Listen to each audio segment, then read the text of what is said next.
Greetings. I have my MXT400 Midland radio here on my desk, and it's a pretty popular one out there on the market for those of us looking for a nice, powerful GMRS radio. But the common question that has been coming up with this MXT400 is a couple of things. First of all, will it work with a repeater? The answer is yes.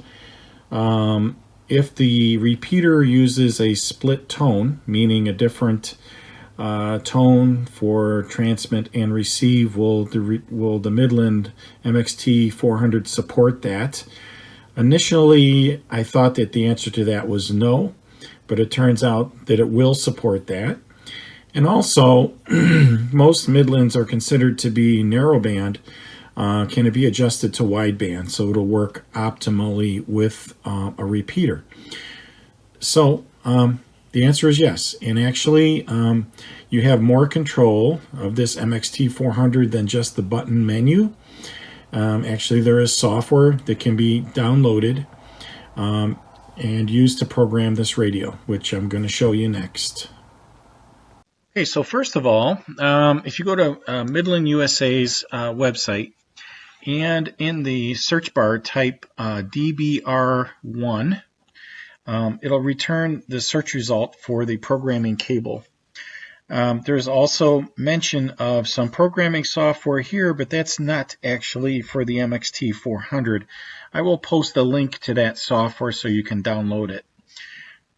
Now, going to the programming software, here it is, and here's how it works. So first of all, I have my USB cable plugged in and my Cat6 plugged into the microphone port of the MXT400, and I'm going to acquire what is currently on the radio. So first of all, you want to check your port setting. On my computer, it is coming up with COM port 4, so you just want to check that if it doesn't work. So we go ahead and reread the radio, and it's going to read the information that's on the radio and pull it back to my software here. I'll just take a minute. On the radio, it says clone right now, so it's actually reading that information from the radio.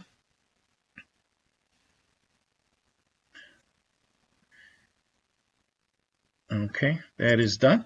Now I'm going to jump down here to one of my repeater channels. I can identify them just, of course, by the difference in the bandwidth here. So I'm going to double click on this one. And so if this is the frequency that you would need for the repeater that you're connecting to, you just need to confirm that. Here in the channel name, I can actually type in a name up here, and this will appear on the radio itself. In this case, I'm just going to type test 1. The channel spacing is the bandwidth, and to optimize for a repeater, which are wideband typically, I'm going to set it to 25 kHz.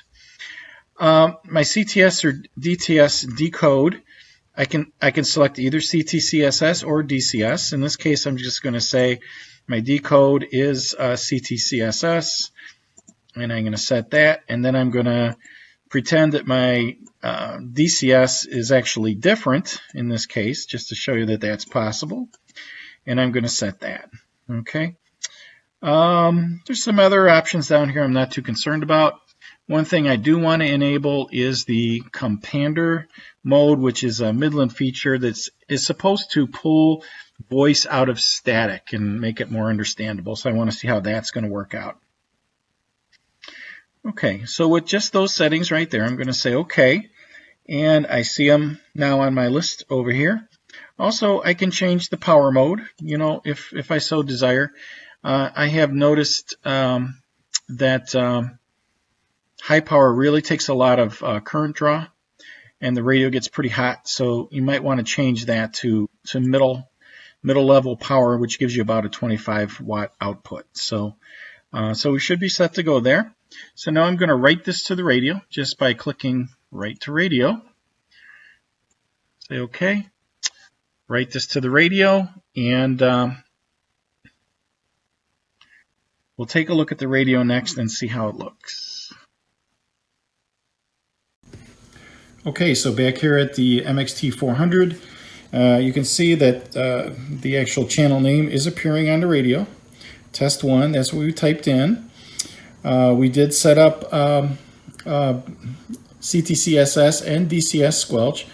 The little sine wave, digital sine wave over here means the compander function is turned on. And the MI that is the power level, that is medium. And of course, you can change that on the fly as well, just by pressing the power level over here. You can change it back to high is actually when there is nothing displaying. Low is when it says low. So, but just to show you that it is possible to use split tone on the MXT400.